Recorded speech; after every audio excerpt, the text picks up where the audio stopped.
iliyowekwa. Lakini kubwa zaidi kwa wale wasiojua, Tanzania tumepata nafasi ya kuandaa michuano ya Africa Cup of Nations ambayo yatatanguliwa na michuano ya CHAN.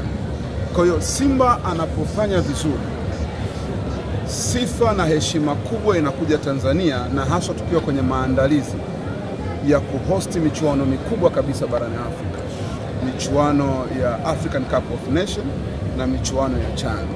Kwa hiyo sisi tunawaombea Simba kila lenye heri. Simba anapochukua ubingwa, ni Tanzania inaandika historia ambayo haijawahi kuwa nayo kwa miaka zaidi ya 60 ya uhuru. Kwa hiyo ni lazima tuungane nao, kwanza kumshukuru Mungu kwa wao kufika hatua hii ambayo na sisi tulishawahi kufika, lakini cha pili zaidi ni kuwaombea sasa wapate nafasi ya kutoa ubingwa. Wakitoa ubingwa, kwa wale wasiojua, wanaipa changamoto Yanga ya kutoa ubingwa wa Afrika wa Champions. Kwa hiyo sidhani kama Yanga tunapaswa kuwa wanyonge, kwa sababu Simba akichukua ubingwa wa shirikisho inakuwa ni hamasa kwetu kwenda kuchukua ubingwa wa Champions. Tukichukua ubingwa wa klabu bingwa, maanake bado Simba anaendelea kuwa mtoto kwetu.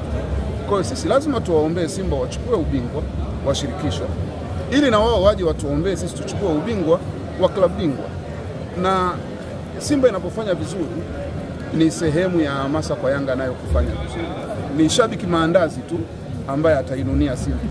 Hata ukiinunia ndio tayari wameshaingia fainali. Unajichosha tu.